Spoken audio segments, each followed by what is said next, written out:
"We don't need you at Christmas this year." That's what my son said when I called to ask what time I should arrive.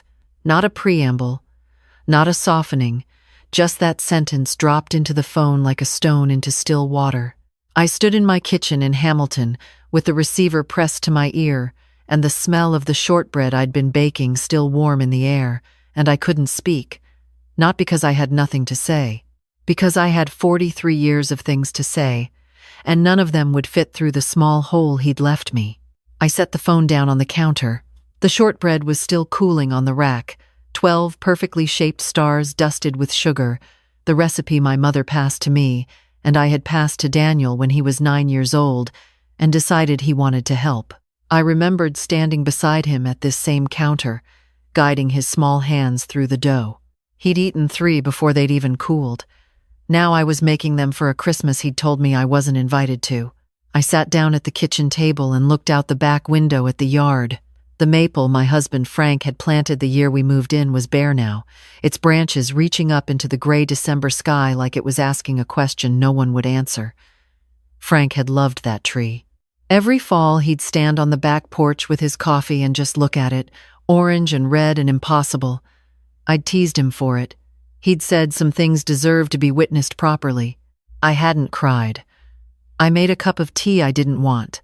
The way you reach for something familiar when the familiar has just been taken away. My son Daniel is 44 years old. He has his father's jaw and his father's stubbornness, and, I used to believe, his father's capacity for loyalty. He married Kristen 11 years ago, at a winery in Niagara-on-the-Lake, on a day so warm and golden it felt like the world was blessing them. I wore a blue dress. I danced with Daniel before dinner, and he whispered, "Thank you, Mom," and I thought I understood what he meant. I think now he was thanking me for the deposit I'd put toward the venue. It had started slowly, the way these things do. A missed Thanksgiving because they were going to Kristen's family in Victoria. A birthday dinner that got rescheduled twice and then quietly dropped. Phone calls that went to voicemail and came back 3 days later with a short text. "Sorry, crazy week." And then the favors, which arrived more regularly than Daniel himself did. "Mom, could you watch the kids while we go to Whistler? Mom, we're a bit short this month. Could you do an e-transfer? Mom, we're thinking of refinancing and we need someone to co-sign. Mom, your RRSP has matured, hasn't it? Have you thought about what you're doing with it?" I always said yes. Not because I was naive, because Daniel was my child. And I believed, the way you believe in something you've built with your own hands, that love expressed through service was still love. That being needed was the same as being wanted. I understand now that those are not the same thing at all. Frank died 4 years ago, November, a heart attack in the driveway while he was clearing the first snow of the season. He was 68. We had planned to go to Portugal in the spring. I found the travel brochures in his desk drawer when I was going through his things, dog-eared and underlined, little notes in the margins about restaurants he wanted to try. I sat on the floor of his study for a long time holding those brochures, and I didn't cry then either. I felt something much colder than grief. I felt the specific loneliness of a future that had been planned for 2 and now had to be carried by 1. Daniel came home for the funeral. He was kind that week, genuinely kind, and I held on to that. I thought grief had reminded him of something. I thought the loss of his father would pull him back toward me. For a few months it did. And then Kristen went back to work after her maternity leave with their second, and the requests started again, more frequent now, more urgent in tone, and the visits stayed rare. I kept a notebook in the kitchen drawer. Not to punish anyone, not to build a case. I kept it because Frank had told me once, when Daniel was a teenager and testing every boundary we had, that I had a tendency to minimize my own experience. "You tell yourself it didn't hurt that much," he said. "You rewrite it until it's manageable. Write it down, Maggie. Give it the space it deserves." So I wrote it down. The e-transfers. The cosign on the car loan when Daniel's credit was stretched thin. The $8,000 I'd sent when their basement flooded and the insurance claim was delayed. The 3 months of childcare when Kristen's mother had her hip replaced, and they needed someone to watch Ella and Noah after school. The $4,500 I'd quietly contributed toward their trip to Costa Rica when Daniel mentioned they needed a break. In 11 years I had given or loaned, though the word loan had long since lost its meaning, somewhere close to $47,000. The notebook didn't lie. What it also recorded was the absences. The Christmas I'd driven 2 hours in a snowstorm to be told dinner was at 4, but no one answered the door until nearly 5 because they'd forgotten I was coming. The birthday where Daniel called at 9 in the evening to say, "Happy birthday, Mom, we got caught up." The summer they rented a cottage in Muskoka and invited Kristen's entire family, but not me. I found out from a photograph Ella posted online. Everyone smiling on a dock. My grandchildren in matching life jackets. No space in the frame where I might have stood. I put the notebook back in the drawer the evening of that phone call. I already knew what it said. I didn't need to read it again. I didn't sleep that night. Not much. I lay in the bed that had been mine and Frank's for 30 years and listened to the house settle around me. Old houses in Hamilton make sounds in the cold, small creaks and shifts, like they're adjusting to the weight of their own history. I used to find it unsettling. Now I found it honest. At least the house made itself known. In the morning I called Carol. Carol has been my friend since we were both young teachers at the same elementary school in Dundas. Before I moved to the library, and she moved to administration, and we both eventually retired to lives that looked quieter from the outside than they actually were. She answered on the second ring. I told her what Daniel had said. I told her all of it. Carol was quiet for a moment, and then she said, "I've been waiting for you to make this call for about 6 years." "I know," I said. "What are you going to do?" "I'm going to stop," I said. "I'm going to stop being what they call when nothing else is working." There was a pause, and Carol said, "Good." Then she asked if I wanted her to come over. I said not yet. I had something I needed to do first. The bank was quiet that Tuesday morning, the way banks always are in mid-December when everyone is either shopping or pretending not to think about money. I knew the advisor at my branch, a calm, patient man named Raymond, who had helped me manage the accounts after Frank died. I sat across from him and told him I wanted to cancel the pre-authorized monthly transfer to my son's account. I also wanted to change the access permissions so that no secondary contacts had viewing rights. He looked at me carefully. "That's straightforward," he said. "Are you sure?" "Yes," I said. He nodded and started typing. He didn't ask again. I appreciated that. I left with a printed confirmation and stood for a moment on the sidewalk outside. It was cold, properly cold, the kind of December cold in Ontario that settles into the bones and reminds you that winter is not a suggestion. I pulled my coat tighter and felt something I hadn't expected. Not guilt. Something more like the first deep breath after a long time of breathing shallow. That evening, Kristen called. She didn't ask how I was. She said, "Daniel noticed the transfer didn't go through. Is there a problem with the account?" "No problem," I said. "Oh," she paused. "Because we were counting on that this month." "I'm aware you were," I said. "I've decided to stop the automatic transfers." Another pause, longer this time. She said, "This is about Christmas, isn't it?" "It's about a great many things," I said. "Christmas is simply the most recent one." "Margaret," she said, and there was that tone, the one that implied I was a child being gently corrected. "We just need some space this year. It's not personal. When you tell someone they aren't welcome at a family celebration," I said, "it is personal by definition." She sighed. "We can talk about this in January." "You can talk in January," I said. "I'll be making different arrangements."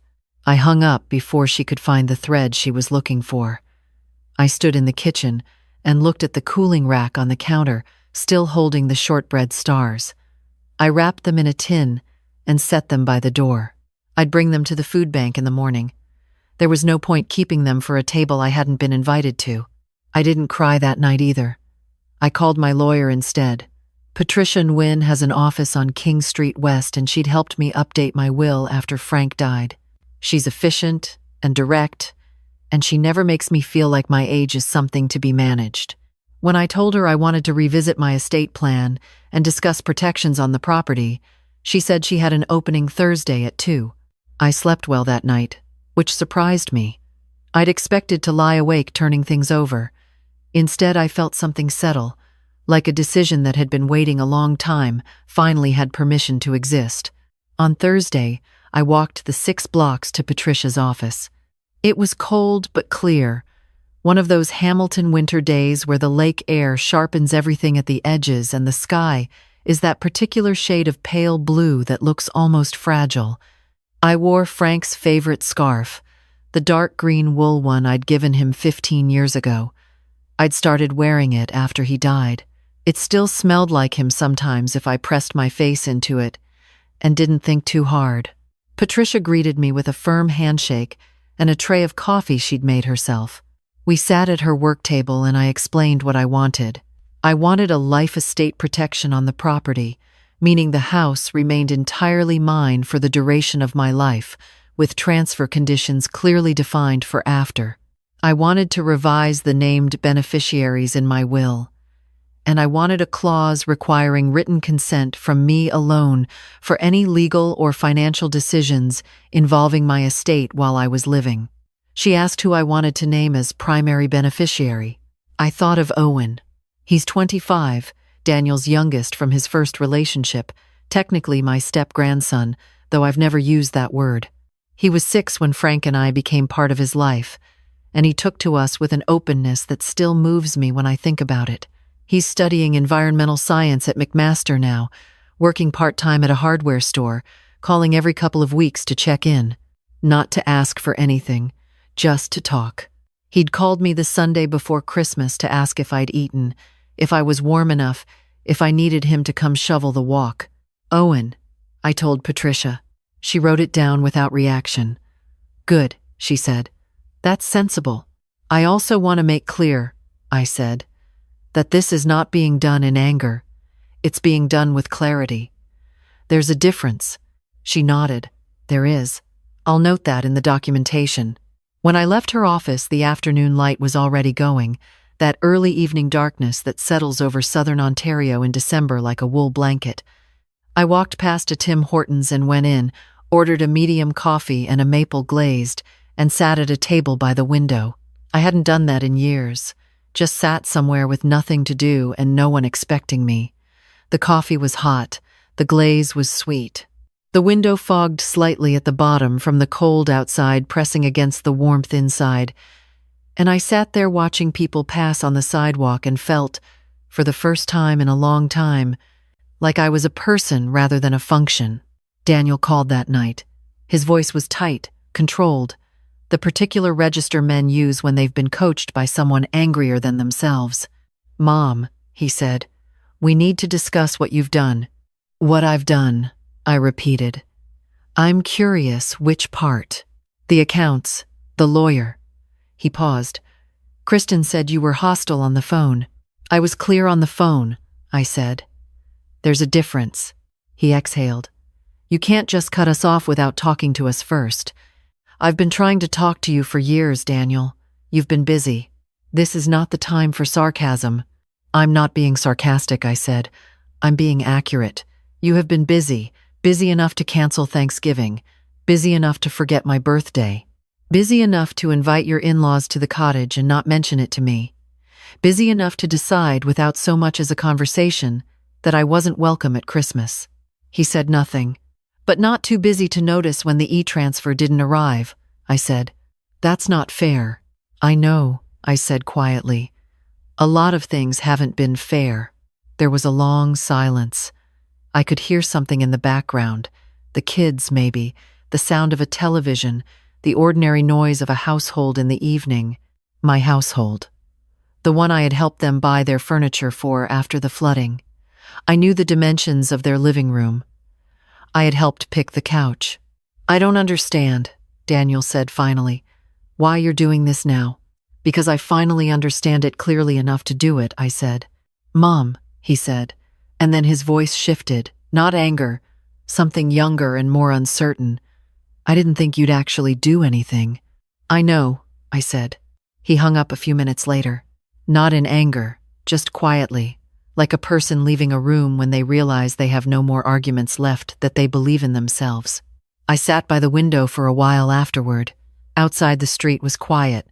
The snow that had fallen earlier muffled everything, and the orange glow of the streetlights made it look almost warm out there, even though I knew it was well below zero. My neighbor Barbara's house had lights strung along the porch railing, blue and white, blinking slowly. I'd always loved Christmas lights. Frank used to go slightly overboard with them, a fact that made Daniel roll his eyes as a teenager and made me quietly delighted every single year. I got up and found the box of lights I kept in the hall closet. I hadn't put them up since Frank died. It had felt like too much effort, and also like something that belonged to a version of my life I was no longer living. But I opened the box and pulled them out and stood on the porch in my coat and boots and strung them along the railing myself, methodically, and then stepped back to look at them. White lights. Simple. Just enough. It looked like someone lived here. It looked like someone was home and had decided it mattered. Owen called 2 days before Christmas. I hadn't told him any of it yet. He just called the way he did, casually, his voice carrying that particular warmth he'd always had that I'd never fully been able to explain.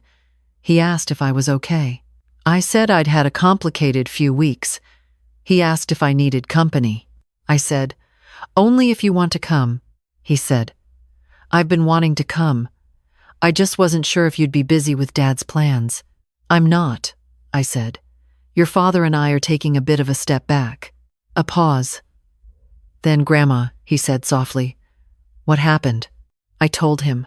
Not the financial details, those could wait. But the Christmas call, the years of it, the notebook in the drawer. He was quiet in the way people are quiet when they're listening carefully, rather than waiting to speak. "I'm sorry," he said when I finished.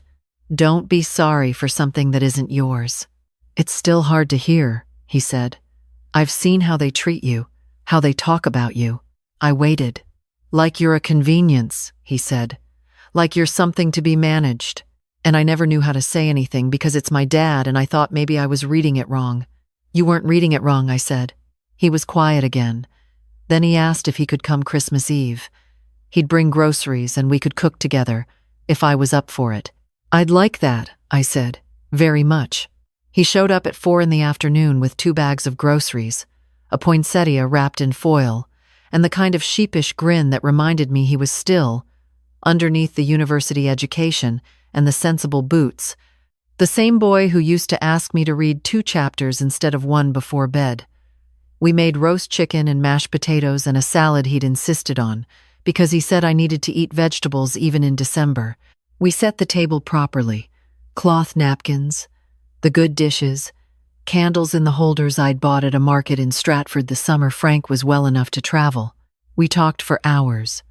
About his thesis, about a girl in his program he was cautiously interested in, about a camping trip he wanted to take in the spring, about the ways grief changes shape over time and doesn't fully go away, but does eventually become something you can carry rather than something that carries you.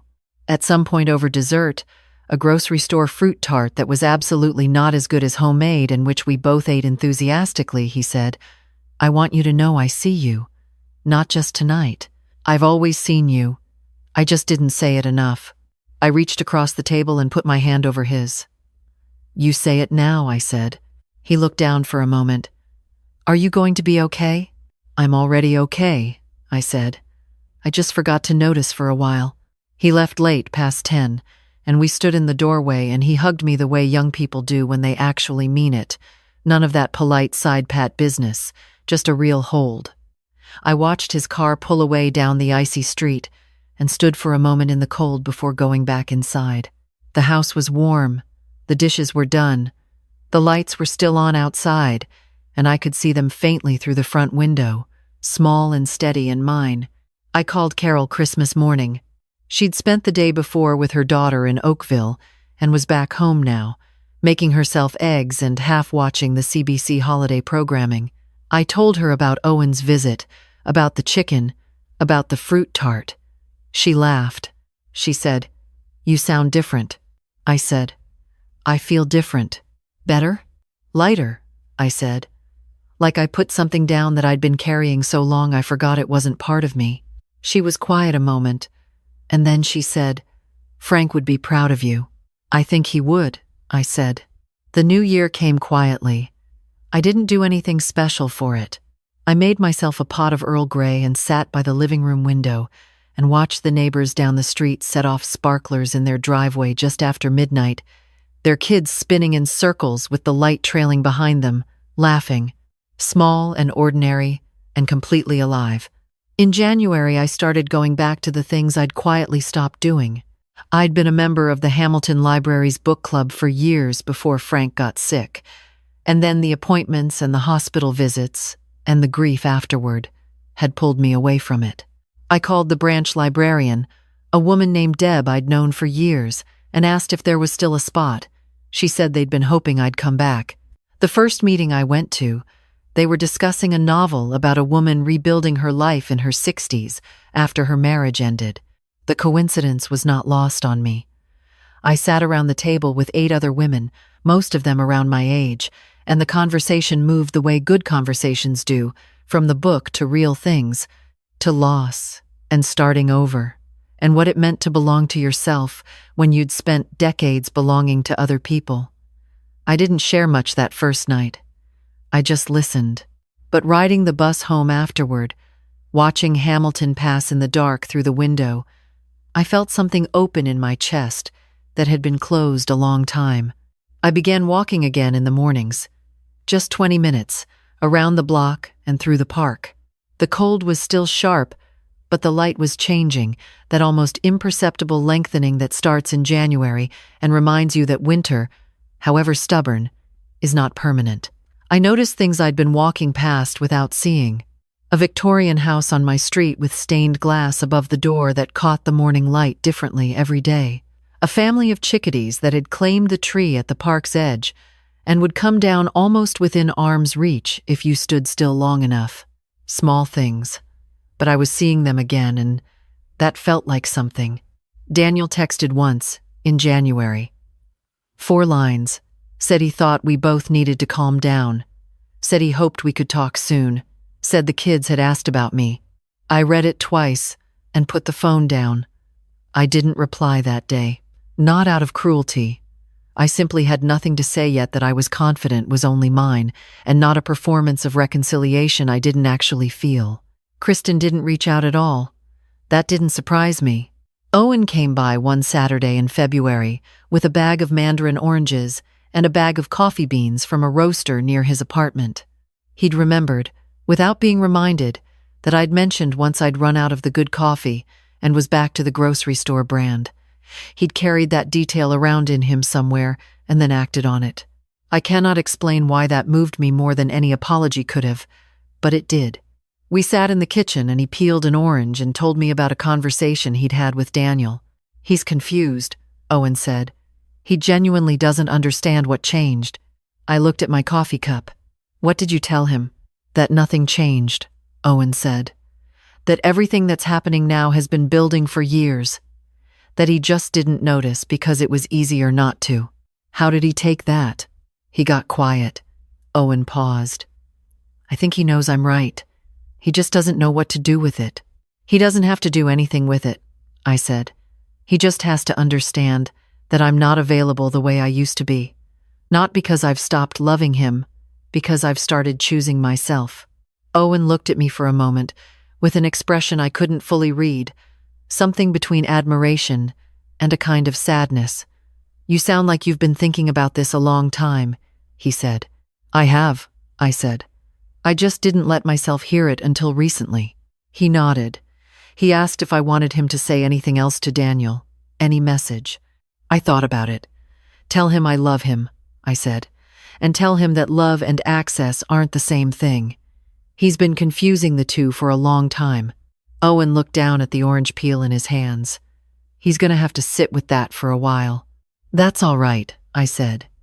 "I've been sitting with things for years. It won't hurt him to try." March came in cold and then broke, suddenly warm the way it does in southern Ontario, That week in mid-March where you walk outside and the air smells like mud and possibility, and you remember the world is still capable of changing its mind. I opened the windows one afternoon and stood in the kitchen listening to the birds starting up again in the maple tree, Frank's tree. Still there, still reaching, still budding along its branches like it hadn't considered any other option. I went through the kitchen drawer and took out the notebook. I sat at the table with it for a long time without opening it. Then I did. $47,000 and change. 11 years of requests and emergencies and favor-shaped needs dressed up as family. 3 missed Thanksgivings, 2 forgotten birthdays, 1 Christmas I wasn't invited to. I closed the notebook and held it in both hands for a moment. Then I got up and put it in the recycling bin. Not because it hadn't happened, because I didn't need it anymore. I'd already written it down. I already knew what it said. The thing about finally choosing yourself is that people who benefited from your selflessness will call it selfish. Kristen had said it to Daniel, and Daniel had repeated it to me in that January phone call I'd finally returned toward the end of the month. I sat at the kitchen table with a cup of tea and listened to him say that what I'd done was reactive, that cutting off the financial support without warning was unfair, that the kids were confused about why Grandma wasn't coming around. I asked him when I'd last been invited to come around, without a specific need attached. He couldn't answer. "I'm not angry, Daniel," I told him. "I want to be clear about that. This isn't punishment. I'm not trying to hurt you." "Then what are you trying to do?" "I'm trying to exist," I said. "As a person, not a resource. I'm trying to have a life that belongs to me while I still have the energy to live it." He was quiet for a long time. "I don't want to lose you," he said finally. His voice had gone soft in a way I hadn't heard in years. "You haven't lost me," I said. "But you do need to understand that I have changed. The version of me that was available at any hour for anything you needed, without question, that version is gone. Not because I stopped loving you, because I finally remembered I matter too." I heard him exhale. A long, unsteady breath. "I think I've taken you for granted," he said. "Yes," I said simply. Another silence. "I don't know how to fix it." "You start," I said, "by not trying to fix it as if it's a transaction. You start by just showing up. Not when you need something, just to show up." He said he'd try. I believed him, part way. The wanting to be believed was real. The follow-through was something only time would tell. Carol came over the second Saturday in April. She brought rye bread and old cheddar and a bottle of Ontario Riesling she'd been saving for a good occasion. When I asked what the occasion was, she said, "You made it through, that counts."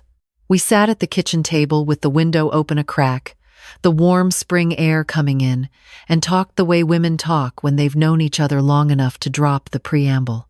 I told her about the book club, the morning walks, the phone calls with Owen, the slow and uncertain conversation with Daniel. She told me about her own year, her daughter's new job, her sister's health scare, the volunteer work she'd taken on at the hospital. "At some point," she said, "you know what's different about you?" I asked what. "You're present," she said. "When we've talked this past year, you're actually here. Before, even when you were physically in the room, part of you was always somewhere else, waiting for the phone to ring, wondering if you'd done enough. You were always half somewhere else." I thought about that. "You're right," I said. "Where are you now?" "Here," I said. "Just here." She raised her glass, and I raised mine, and we sat in the spring afternoon and didn't need to say anything else for a while. Owen came by the following week with a small peace lily in a terracotta pot.